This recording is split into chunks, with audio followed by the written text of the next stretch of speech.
Good morning. Brian of London here in the park, and there I am. I'm back. Brian of London here in my park in the middle of Tel Aviv. Bereshit Forest, as it is known. Mere yards or meters from the site of Eurovision Song Contest 2019 in Tel Aviv, which is over there. But I am surrounded by trees. And look, the nice man who gives me my coffee put 2 frozen strawberries in my water, which is very nice. And I'll have them after it's still espresso, but big cup. Good morning, it's 2 there. Yeah, well. So, how was your week, everybody? This week, of course, here in Israel, we had our Memorial Day, Yom Ha'atzmaut, which I broadcast from Gush Etzion, where I was at the grave site where Ari Fuld is buried, and I went there for the ceremony, which is about a hour-long ceremony that starts with a 2-minute siren and silence. Everybody stands still, and we actually had 4 F-16s, I think, fly over, coinciding exactly with the 2-minute siren, which is pretty spectacular timing. I don't know how those guys do it, but I guess they're good at that stuff. And then in the evening of the Memorial Day, it flips over and becomes Yom Ha'atzmaut, and that's when there's fireworks everywhere. This year we didn't go out to see fireworks with my kids, but we went out afterwards and went to some friends, sat around, had some beers, that kind of stuff. Very pleasant. And then yesterday, which was Yom Ha'atzmaut itself, I cooked for my family an enormous leg of lamb on my barbecue, which was really quite a pleasure. And I just want to convey to you, or everywhere I go, all around, I'm seeing Israeli flags. There's a big balloon in the middle of the park, for example. And sometimes it's just white, sometimes it carries advertising. But right now, of course, it has a giant Israeli flag. It's a tethered balloon that you can go in, go up, look, come down. And we are not unproud of our nationalism. And the TV news last night was out in all the national parks, which are just full of people who do barbecues out in parks. And they were just sticking the microphone and the camera in front of people, and everybody is proud of Israel. That's what we are. We're allowed to be. And I feel really sick for Europe, where you're just told that being, holding nationalist views is now somehow dangerous and not something to do, which is, it's just bullshit. There's healthy nationalism.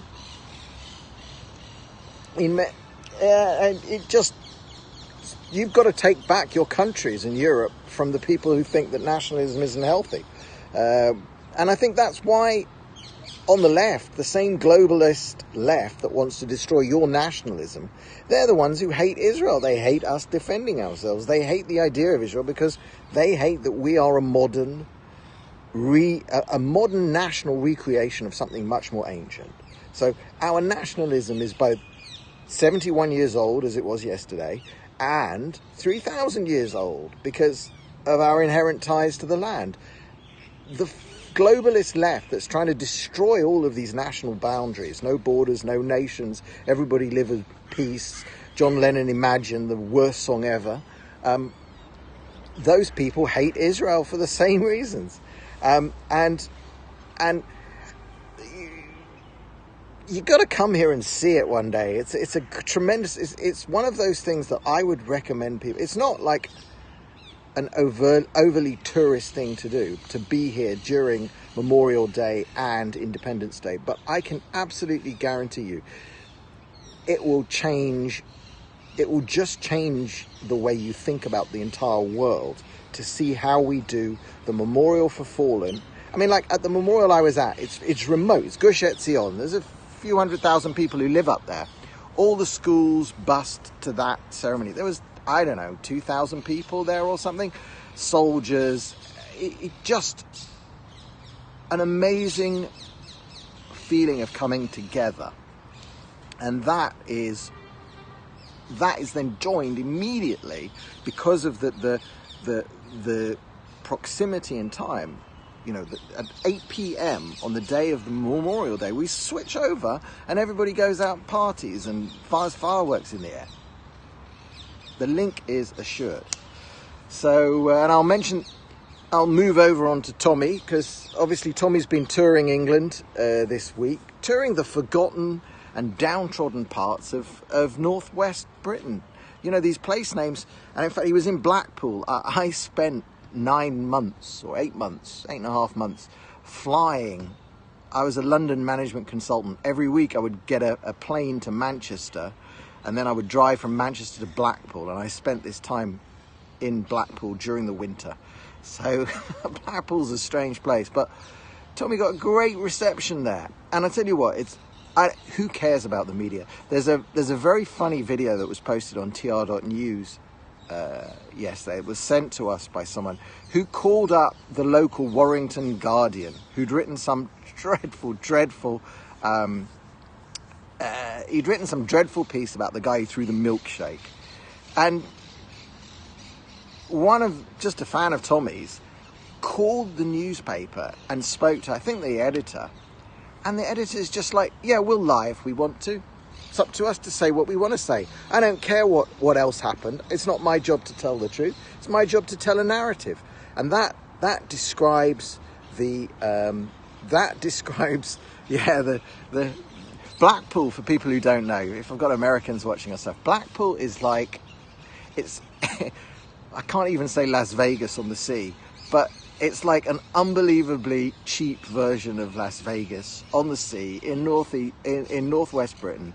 It's got a charm to it, and it is the seaside, but it is just a little, well, it was, 10 year ago or so, 11 years ago, the last time I was there, a little bit run down, a little bit tired.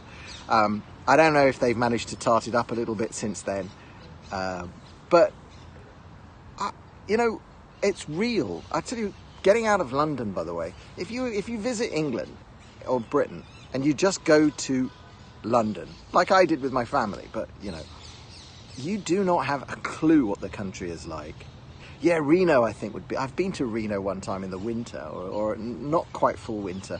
Reno, or I don't know, what's that Atlantic City like? I can't believe anywhere in America. Well, anyway, that's Blackpool. But that's, Northern England. It is so good that Tommy is touring around up there, and I think he's getting a great reception. I have no idea what the numbers are like. I have no idea, because he has been scrubbed from social media. I mean, this thing where Avi Yemeni posts pictures with even Tommy's face blurred out, and Instagram just delete them immediately. This unpersoning of Tommy Robinson for perceived crimes. Now, way back in the day when the EDL was going, I had this ongoing dialogue through the press complaints authority with the editor back then of the Daily Mail. Because what I challenged them through the EDL, my name wasn't on this, but I got people at the EDL to submit a press complaint, and I masterminded. I saw the replies, and then I wrote replies to the replies. But my central point was, you're calling the EDL far right. What evidence do you have? And the first answer that came back from the editor was, well, everybody calls them far right. So I said, that's not good enough. You have to justify your terminology. Why do you call them far right? And the editor came back again with another answer saying, well, maybe this and maybe, but he had no solid evidence. He said that they're racist, and he went trying to find that they were racist and saw all the black people at the demos, and he saw black and Asian people speaking at their rallies. So racism didn't work, and none of those charges that would have landed them in the camp of the far right back then. Okay, it's changed now, because absolutely everyone who isn't a far left progressive globalist is far right. I mean, we know that now, so we're all far right. So the editor eventually, I think we went backwards and forwards 4 times or something through the mediation of the Press Complaints Authority, which is totally useless. In the end, he sent me back a letter that said, Tommy Robinson and the EDL's complaint is noted, and we will put a note on the file saying that they do not refer to themselves as far right, and that they will have to, if they use it again in the future, they'll have to say other people have called them far right. That was but it didn't, it made no difference in the end, because there wasn't really enough power back then to fight it. And the trouble, and this is the way British libel laws and defamation works, is that once you've allowed something to establish itself in the consciousness, once you've been called far right and you didn't fight it, you're done. You are whatever they want to call you for the rest of time. Paul Joseph Watson, interestingly, might have a better claim with the dangerous thing. But even then, what the newspapers and what Facebook will do is they will point to all bad press that InfoWars has ever received as the justification for giving him this ridiculous and deceptive and libelous label. So that's what they'll do if he chooses to fight them. I mean, British libel laws are better in some respects than the American ones, but they're still absolutely awful for these kinds of things. And on to Facebook and censorship. I'm glad. I'm really liking Raheem Kassam and Will Chamberlain's Human Events. I really like what they're writing. Will Chamberlain and Raheem are both pursuing the mode that in America anyway, access to the major social network platforms, the ones that have become basically monopolies, or monopolies in their field, which is definitely Facebook, possibly Twitter, Google in some respects. Access to these things should be a civil right. The Americans have got a legislative system that could do that. They've got their First Amendment rights. Whether it will happen, I don't know. My approach is that, and I think this is the approach of one of the founders of Facebook, whose name I really wasn't familiar with, but he wrote an op-ed in the New York Times, which he basically said, Facebook is just too dangerous to exist. Same as what I said. Facebook shouldn't exist. I don't believe that the concentration of power that it gives Mark Zuckerberg, because he's got 60% of the voting stock, it's almost impossible to get him out of that company. And I don't believe that there's a man or woman or any single person on earth who should be allowed the power that Facebook currently wields. Because we've all seen Facebook can change not just your opinion, but your emotions, your feelings. They can make you happy during a day. They can make you sad. They can pump stuff.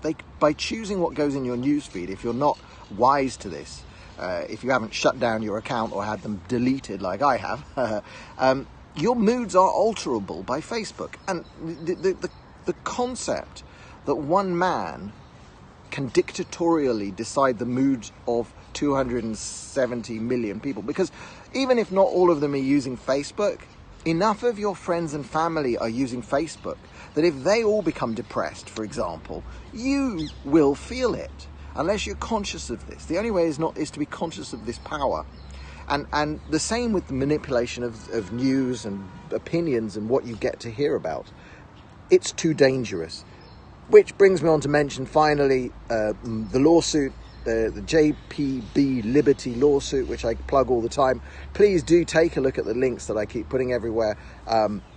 It can now be crowdfunded. You can chip in as little as, I think, $20 or $50, and you will get a few tokens. You will get a cryptographic share if we ever win any money from these guys. But the point is not that this is not an investment scheme. I'm not pitching an investment scheme here. This is not a way to get rich. But we are talking to some angels. We will, I think, secure the funding to bring the case. And the point of the case is to fire a shot at Facebook especially, and Google too, that has a solid chance of doing them some actual financial damage that's bigger than anything any of the governments in the world are currently proposing. And to basically say to them, there's either this financial penalty or change your ways. If they could voluntarily sign up to a standard that access to their platforms was a civil right, then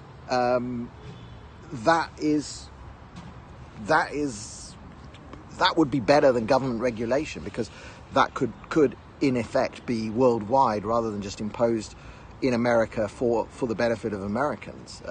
So there's lots of other alternatives, but the first thing is we have to raise, I think, $100,000 to actually to get the main thing we need is actually liability insurance, so that we bring the case, it does leave you open to have to pay their fees if you lose, and you can get insurance for that, which we can do, and we've priced up, and that's the first big cost. Anybody who can give a few thousand, contact me afterwards. Brian of London on Telegram, at Brian of London, just works, and Brian of London on Twitter, direct messages, and via my website, brianoflondon.me. All the links are on the side. There should be a fight. There's a fight in America. Lots of people are suing them for access. I don't know how good those suits are. I wish Laura Loomer and Gavin McInnes and Alex Jones and all these other people who, you know, I've met Gavin McInnes. I've watched lots of Alex Jones. I've watched everything Laura Loomer's done. These people are good people, solid people. Doesn't mean I agree with everything they've ever said or will say in the future. I don't care. They're good people. I draw the line at, you know, I don't deal with Holocaust deniers and outright Nazis and people who believe that Jews are doing them down and that all the world's ills are laid at the feet of Jews. I don't truck with that. None of those people. I will not say they should be banned though, unless they're actively, you know, summoning acts of violence, because I've become a free speech extremist. I don't think we can have people like Laura Loomer, Gavin McInnes, Tommy Robinson, me in the public square if we don't allow those other nutters, because I'll challenge their views, I'll challenge their ideas all the time. Jim Jeffries couldn't be president. He could not be president of he couldn't be president of a feminist club, though he would try. That's the nature of the fight that we're in. We have to take everybody to a certain degree, and then we have to bomb the hell out of Hamas. That's the other one. All right, that's enough rambling on. I shall see you all the next time. brianoflondon.me. Thanks for all joining. That's quite a good turnout today.